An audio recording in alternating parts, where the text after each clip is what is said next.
உச்சநீதிமன்றத்திலே 2 முறை அவர்கள் தோல்வியை தழுவினார்கள். 3வது முறையாக அவர் உச்சநீதிமன்றத்திலே மனுவை தாக்கல் செய்து ஒரு இடைக்கால தடை உத்தரவை பெற்றனர். அந்த இடைக்கால தடை உத்தரவை பெற்றுவிட்டு இந்த வழக்கு 2026 தேர்தல் வரை அவர்கள் அண்ணனுடைய படுகொலை சம்பந்தமான வழக்கை சிபிஐக்கு சென்று விட்டால் இந்த அரசிற்கு, திமுக அரசிற்கு பாதிப்பு ஏற்படும் தேர்தலிலே என்ற ஒரே காரணத்திற்காக என்ன வித்தைகள் எல்லாம் காட்டி அவர்கள் உச்ச நீதிமன்றத்தில் இந்த வழக்கை தள்ளி போடுவதிலே அவர்கள் மிகச்சிறந்த ஒரு நுண்ணறிவு படைத்தவர்கள் போல வழக்கை தள்ளி போட்டார்கள். இந்த வழக்கை வாதாடியவர்கள், அரசுக்காக வாதாடியவர்கள் பார்த்தீர்கள் என்றால் அரசு வழக்கறிஞர்களை தவிர மிகவும் பிரசித்தி பெற்ற, இந்தியாவிலே அதிகமாக ஒரு வழக்குக்கு பீஸ் வாங்கக்கூடிய 50 லட்சத்திலிருந்து 1 கோடி வரை பீஸ் வாங்கக்கூடிய மிகப்பெரிய வழக்கறிஞர்களை எடுத்து வந்து நிறுத்தி எனக்கு எதிராகவும், அண்ணன் நாம்சாமிக்கு எதிராகவும், தலித் மக்களுக்கும் பட்டியலின மக்களுக்கு எதிராகவும், கொலை நீதிக்கு கிடைக்கக்கூடாது என்பதற்காக எதிராக வாதாடி நாங்களே இந்த வழக்கை நடத்திக் கொள்கின்றோம் என்று இவர்கள் உச்ச நீதிமன்றத்திலே பல வழக்கறிஞர்களை வைத்து வாதாடி 2 முறை தோல்வியை தழுவி 3வது முறை இடைக்கால தடை உத்தரவை பெற்றனர்.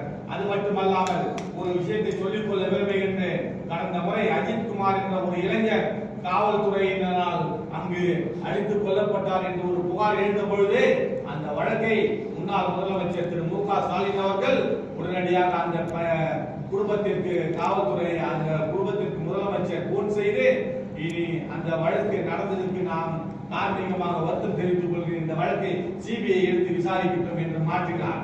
அப்பொழுது ஒரு காவலாளி, அவருடைய உயிரை கூட நாங்கள் பெரிதாக கருதுகின்றோம், ஒரு சாதாரண குடிமக்களுக்கு கிடைத்த அந்த உரிமை கூட அண்ணன் தேசிய கட்சியுடைய மாநில தலைவர் நாம்சாமிக்கு கிடைக்க கூடாது என்று கடந்த திமுக அரசாங்கம் கங்கணம் கட்டிக்கொண்டு ஒரு சட்ட அமைச்சர் சட்டசபையிலே பேசுகின்றார். ரவுடிகள், கொலைகளுக்கெல்லாம் நாங்கள் சிபிஐக்கு விசாரணைக்கு மாற்ற வேண்டிய அவசியம் இல்லை என்று ரகுபதி என்ற சட்ட அமைச்சர் பேசினார். இவர்களுக்கெல்லாம் எள்ளி நகையாடிய இவர்களுக்கெல்லாம் ஒரு பாடம் புகட்ட வேண்டும் என்பதற்காகத்தான் உயர்நீதிமன்றம் அதை சிபிஐக்கு அதை உத்தரவிட்டது. அதையும் மீறி அரசு பணத்தை மிக விரயம் செய்து பல கோடிகள் செலவு செய்து இந்த திமுக அரசாங்கமானது இடைக்கால தடை உத்தரவை பெற்று அதை காலதாமதத்தை படுத்தி தேர்தல் வரை இந்த வழக்கை தள்ளி வைத்துக் கொண்டே வந்தது.